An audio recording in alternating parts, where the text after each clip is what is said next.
Գորաշքն ամեն օր ուղերձների շարք։ Իրական ապաշխարության առաջին հարցը։ Մոտենում ենք ուղերձների շարքի ավարտին, որը կրում է «Ինչպես ապաշխարել և դառնալ հավատացյալ» անվանումը։ Իրական ապաշխարությունը արտահայտվում է Տեր Աստծու համար ապրելու մեծագույն փափագով։ Իրական ապաշխարության ժամանակ մարդը գիտակցում է Աստծու զորավոր սերն ու մեծությունը և հավատում է հոգևոր աշխարհի մասին Նրա փոխանցած ճշմարտություններին։ Իրական ապաշխարությունը խորը զղջումն է նախկին ապրելակերպի համար և փոխվելու պատրաստակամությունը Աստծու կամքով ապրելու համար։ Սիրելի՛ բարեկամ, իրական ապաշխարությունը ուղեկցվում է աշակերտ դառնալու փափագով և այդ փափագից ծնված բնական հարցով՝ ի՞նչ է պետք անել Տեր Աստծուն հաճելի լինելու համար։ Երբ Պենտեկոստեի օրը Պետրոս առաքյալի քարոզից մարդիկ ապաշխարեցին, նրանք այդ նույն հարցը տվեցին։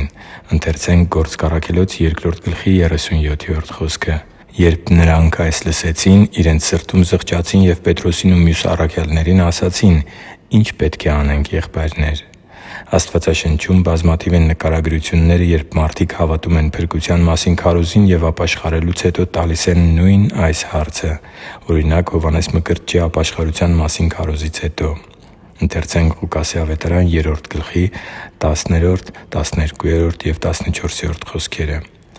«Եվ ժողովուրդը նրանց հարցնում էր. «Հապա ի՞նչ անենք»։ Մաքսավորները եկան մկրտվելու և նրան ասացին. «Վա՛րդապետ, մե՛նք ի՛նչ անենք»։ Զինվորներն էլ էին նրան հարցնում. «Հապա մե՛նք ի՛նչ անենք»։ Նույն հարցը տեսնում ենք Պողոսի և Շիղայի բանտարկության պատմության մեջ, երբ բանտապահն է ապաշխարում։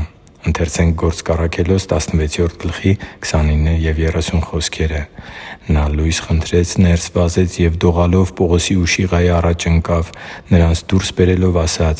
«Տյա՛րք, ես ի՞նչ պետք է անեմ, որ փրկվեմ»։ ԵՒս մեկ օրինակ հենց Պողոս առաքյալի ապաշխարության պատմությունից, երբ նա Դամասկոսի ճանապարհին հանդիպում է Տեր Հիսուսին և հասկանում, որ մինչ այդ պայքարում էր այն Աստծու դեմ, որին կարծում էր, թե նվիրյալ ու նախանձավոր կերպով էր ծառայում։ Նա պատմում է իր ապաշխարության մասին և նաև այն հարցի մասին, որ անմիջապես ապաշխարելուց հետո տվել էր Տեր Հիսուսին։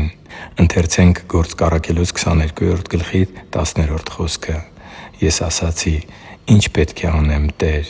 Տերն ինձ ասաց. «Վեր կաց, գնա Դամասկոս և այնտեղ քեզ կասվի այն ամենի մասին, ինչ քեզ համար որոշված է, որ անես»։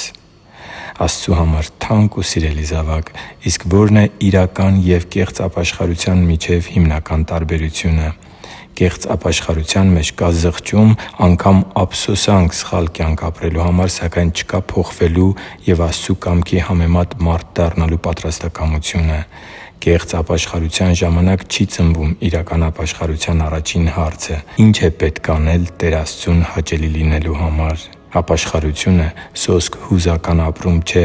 այլ կյանքի ուղղության և ապրելակերպի կտրուկ շրջադարձ, ինչպես նաև Աստծու կամքին հնազանդ ապրելու ուխտի մեջ մտնելու անսասան իրողություն։ Իսկ դու ապրե՞լ ես իրական ապաշխարության փորձառությունը։ Քո սրտում ծնվե՞լ է «Ի՞նչ է պետք անել Տեր Աստծուն հաճելի լինելու համար» կարևորագույն հարցը։ Հիշի՛ր, որ դու Աստծո հրաշքն ես, և Աստված սիրում է քեզ։ Շնորհակալ եմ, որ դու կա՛ս։ Սիրով և աղոթքով, Արման Մանուկյան։